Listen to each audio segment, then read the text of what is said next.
Länderspielpause ist vorbei. Wir starten mit voller Kraft ausgeruhten Spielern rein in die nächste. Weil die nächsten Spiele, die kommen. Und das auch ziemlich schnell hintereinander. Heute gegen Gladbach. Ich fange heute mal an mit dem 4-3-2-1. Das hat mir gegen Hoffenheim, auch wenn wir noch den Ausgleich kassiert haben, eigentlich auch relativ gut gefallen. Wir haben das nach vorne hin dann gar nicht so verkehrt gemacht. Hoffenheim bzw. Gladbach spielt heute im 4-2-3-1 mit der breiten Formation. Ja, und dann die nächsten Wochen werden nicht viel einfacher. Dann ist jetzt Sturm Graz als nächstes dran. Dann haben wir auch zweimal Wolfsburg im Pokal und dann auch in der Liga. Dann wieder gegen Graz, das Rückspiel. Und dann kommt nochmal ein Dezember. Der hat sich auch gewaschen mit Dortmund, mit Bayern, mit Mailand, mit Sevilla. Von daher wäre doch so ein Sieg in Gladbach. So ein Start in Gladbach, ein Sieg in Gladbach gar nicht so verkehrt. Und die erste Chance durch Boniface. Und Dubravka bei Gladbach im Tor, okay. Auch sehr, sehr interessant. Einziger Wechsel, dass ich Van Dijk anstatt Martin heute mal von Anfang an spielen lasse. Weil ich Martin halt für die Champions League brauche, als hängende Spitze. Und weil ich einfach mit Van Dijk mal wieder spielen wollte. So, fertig. Da haben wir Van Dijk, Nkunku auch, linke Seite. Und für Meier brauchen wir auch Geschwindigkeit. Van Dijk, Fratesi. Getroffen im letzten Spiel. Und Ugarte wird dann leider geblockt. Die Liga ist so eng. Schon nach so wenig Spielen, nach 7 oder 8 Spielen. Platz 1 und 6, die trennen maximal 3 Punkte. Das ist also sehr, sehr gut und sehr, sehr spannend. Für die Liga. Und für uns ist diese Führung hier ganz wichtig. Boniface. Der Brecher da vorne. Gefühlt 130 Kilo bringt er auf die Waage. Das ist Wahnsinn. Ein super Spieler. Wie gesagt, hätte ich auch gerne bei der Eintracht gesehen. Chance war da, aber hat dann halt leider nicht sollen sein. Chukwueze mit rechts. Schöne Flanke. Setzt sich dann da durch. Springt hoch. Und macht dann das, wofür er bezahlt wird am Ende des Tages. Macht sein 5. Tor im 6. Spiel. Also der bombt. Der ist eingeschlagen.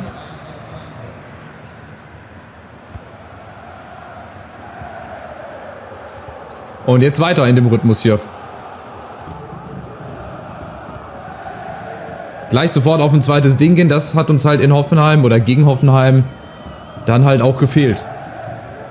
Wir standen eigentlich gut weitestgehend hinten, aber nach vorne hin haben wir halt leider verpasst, das zweite und das dritte dann vor allem nachzulegen. Achtung, die Chance für die Gladbacher, aber das ist mal ein Ball, den Kanisechi festhält. Da muss ich ja auch immer froh drum sein, dass der auch mal einen Ball festhält.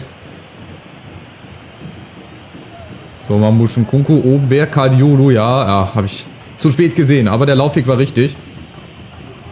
Aber er ist ja immer noch frei.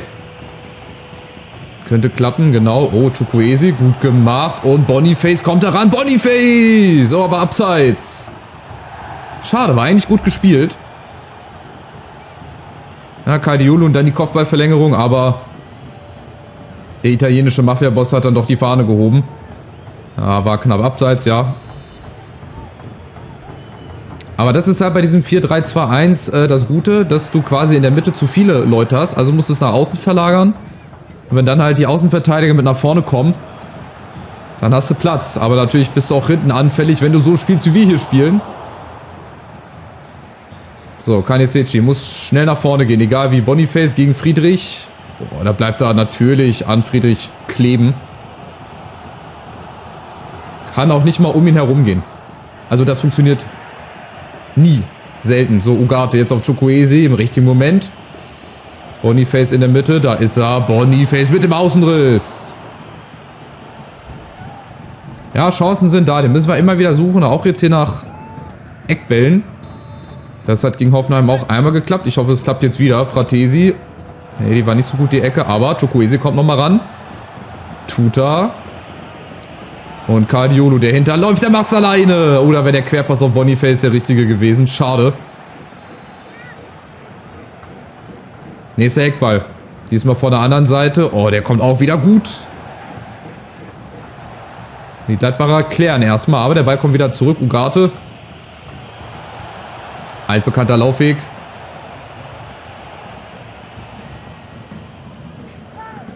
Und wir setzen uns jetzt erstmal fest. So, Boniface mal ein bisschen bewegen. Ugarte. Fratesi ganz unten. Oh, das gibt's doch nicht, dass er den da nicht hinkriegt. Er ist auch wieder so viel Platz drumherum. So, jetzt kommt Kamiagi, aber Pacho ist auch schnell.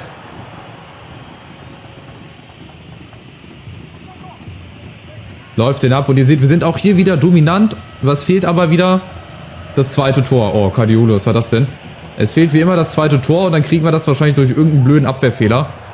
Oder durch irgendeinen Aufbaufehler. Tuta, oh, ist auch wieder schulbuchmäßig ausgespielt. Pacho ist da.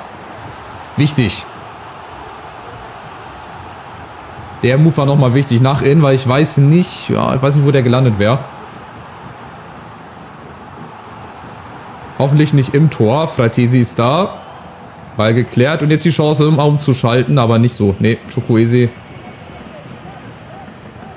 Ja, kommt da leider nicht ran.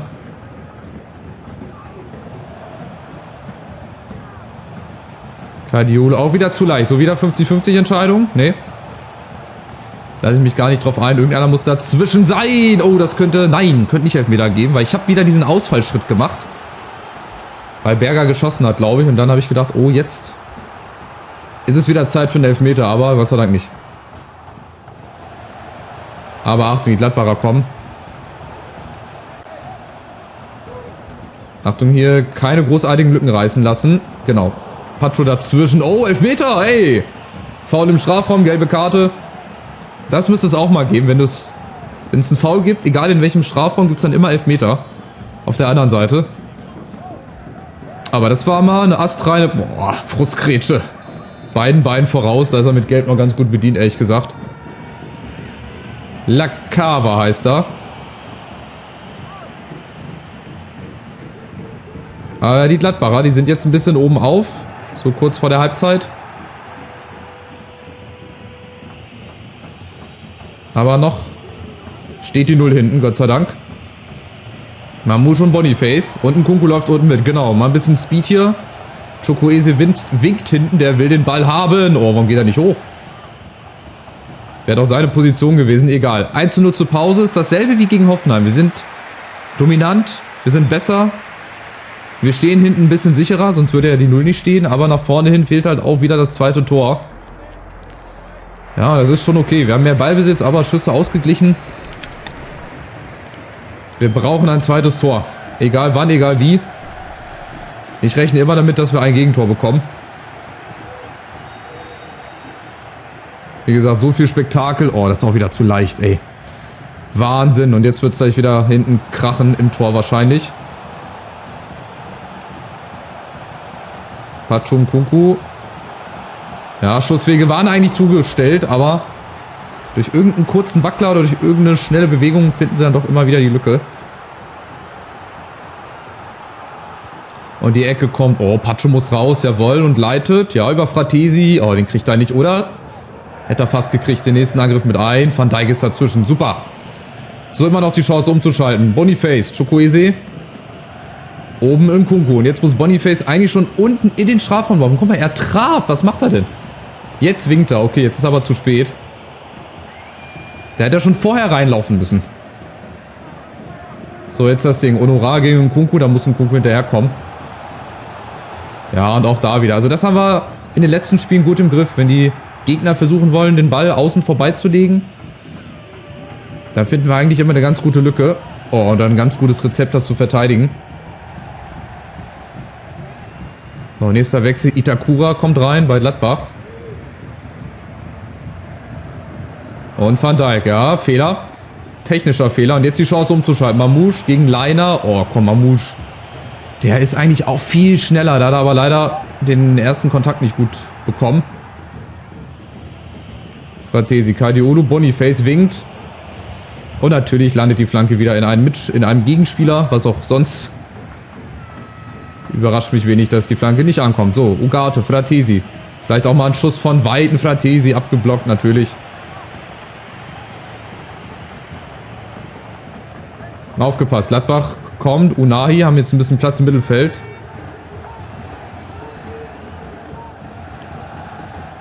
Unahi, ja, wir stehen eigentlich ganz gut. Hier müssen wir dann zugreifen, wenn wir das irgendwie hinkriegen. Haben wir eine Chance umzuschalten. Keita gegen Guardiola. Oh, der kommt durch. Achtung, Itakura! Und auch wieder aus dem Nichts der Ausgleich.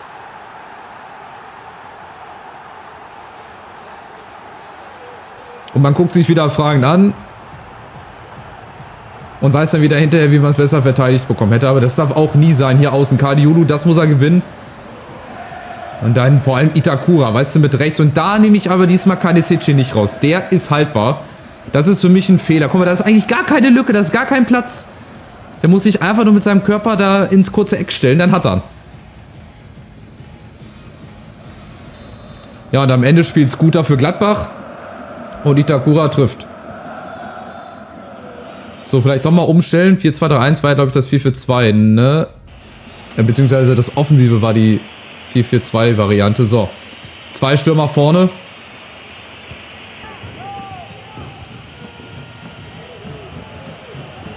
Kadiolu, Chukwueze. Kadiolu läuft durch. Oh, diesmal bleibt er nicht am Gegenspieler hängen.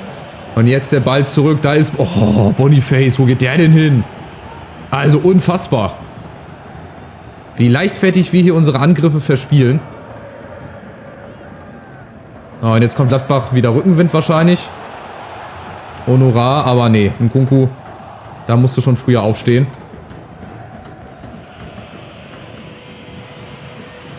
Guter Fratesi aus Mamouche jetzt mal gegen Leiner. Komm, mit ein bisschen mehr Speed, mit ein bisschen mehr Anlauf.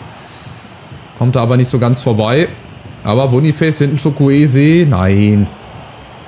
So nicht. Ugarte, Fratesi, Boniface oben. Ja, gute Drehung, guter erster Kontakt.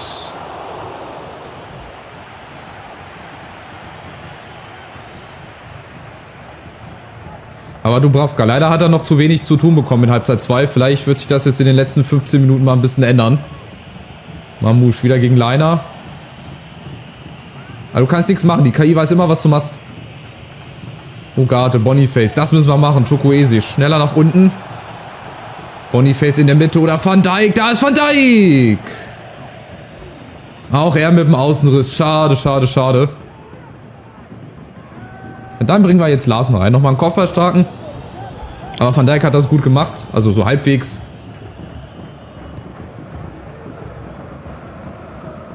So. Tut er. Lässt sich da auch zu leicht abkochen. Aber der Ball ist schon wieder bei uns. Und der nächste Angriff. Es geht jetzt bislang auch nur über links. Wieder Mamouche. Boniface.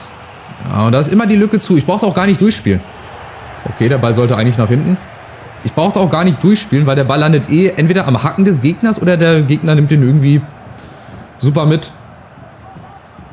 Ugarte ist dazwischen. So, wieder Ballgewinn. Und wir sind ja auch genug Leute vorne. So ist es ja nicht. Chukwueze, Boniface aus Spitzenwinkel. Jetzt häufen sich die Chancen. Larsen unten wäre auch nochmal eine Option gewesen, den mit einzubinden, aber ich wollte den ganzen Schwung mitnehmen. So, nächster Versuch. Wieder Boniface. Über Ugarte. Jetzt die große Chance. Ah, Ugarte, mach ihn doch einfach. Ugarte im Nachgang. Im Rebound. Der Rebound von Ugarte. Schade. Der hätte doch einfach mal durchgehen können, ne? So wie bei uns Itakura. Eckball jetzt. Da kommt Mamouche an den Kopfball, aber zu unplatziert. Ich glaube, das wird wieder nur ein Punkt. Wir schaffen es momentan nicht, diese Dinger zu Ende zu spielen. Also auch mal ein 1 zu verteidigen oder ein zweites Ding nachzulegen. Und wenn wir halt ein zweites Ding nachlegen, dann kriegen wir auch immer noch ein zweites, wie gegen Hoffenheim. Das ist halt schade. Und jetzt aufgepasst. Unahi. Keita, Kadiolu. Oh, Kadiolu war auch schon wieder da. Der war auch schon wieder im Zweikampf drin. Kam Biagi und dann gibt's den Elfmeter. Das gibt's nicht. Echt. Also das macht mich langsam fuchsig. Also Kadiolu ist im Zweikampf drin. Er hat ihn, das gucken wir uns nochmal an. So, dass ich mich nochmal richtig schön aufregen kann. Er ist schon im Zweikampf drin. Also er hat ihn gewonnen. Hier. Schaut mal, da hat er den Ball. Hier. Der ist vorbei. So, da streckt er den Fuß raus und er hat ihn. Er hat ihn schon an seinem Fuß. Er muss ihn quasi nur wegspitzeln. Nein. So kommt er durch.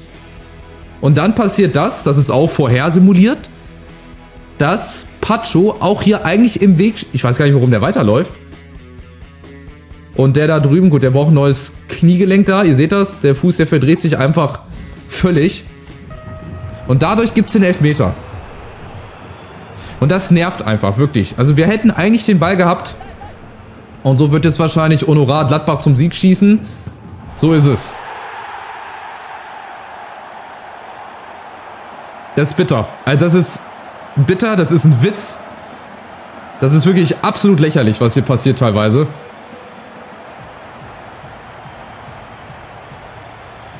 Naja, egal, komm, kannst du nicht ändern, scheiß drauf. Ich reg mich darüber auch nicht mehr auf. Der war dann halt gut geschossen, aber über so Szenen, über das von Kaldiolu und natürlich auch das erste Tor wieder von Honora, schön.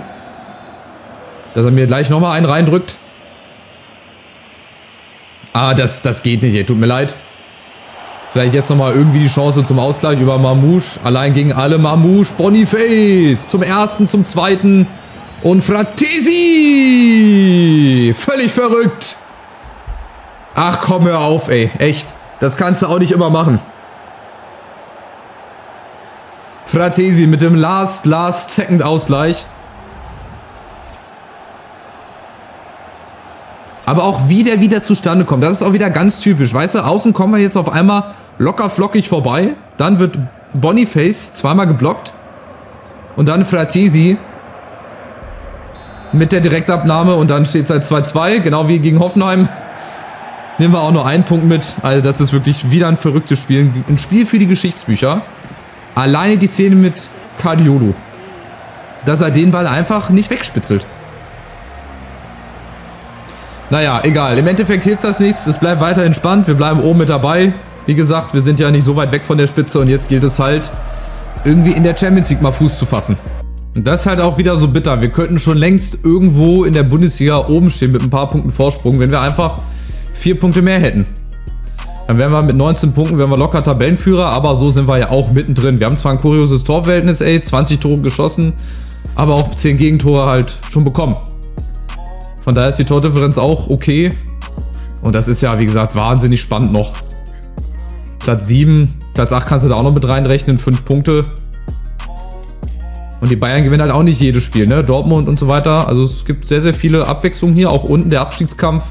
Da ist momentan Augsburg, Köln und Paderborn. Wobei die mit Bochum und Augsburg zusammen noch kein Spiel gewonnen haben. Wahrscheinlich gegen uns dann. Durch irgendeinen Zufall gewinnen sie dann das erste Spiel gegen uns. Da oben kriege ich jetzt wieder Trainingspläne brauchen Zeit, ja, ist mir auch aufgefallen. Chukwueze kann auch noch mehr. So, jetzt halt gegen Sturm Graz. Das ist auch so ein 6-Punkte-Spiel. Da müssen wir bei Sturm Graz gewinnen und zu Hause auch. Da kommen wir nicht drum rum, dann haben wir 6 Punkte, dann sieht das Ganze anders aus. Vielleicht dann noch gegen Sevilla und gegen den AC Mailand einen Punkt oder nochmal irgendwie einen Überraschungssieg. Und dann sehen wir weiter. Also, danke fürs Zuschauen. Ich hoffe, es hat euch trotzdem gefallen. Es bleibt weiterhin spannend, spektakulär. Und das wird halt nie langweilig bei mir, ne? Also, macht's gut, bis zum nächsten Spiel. Ciao, ciao.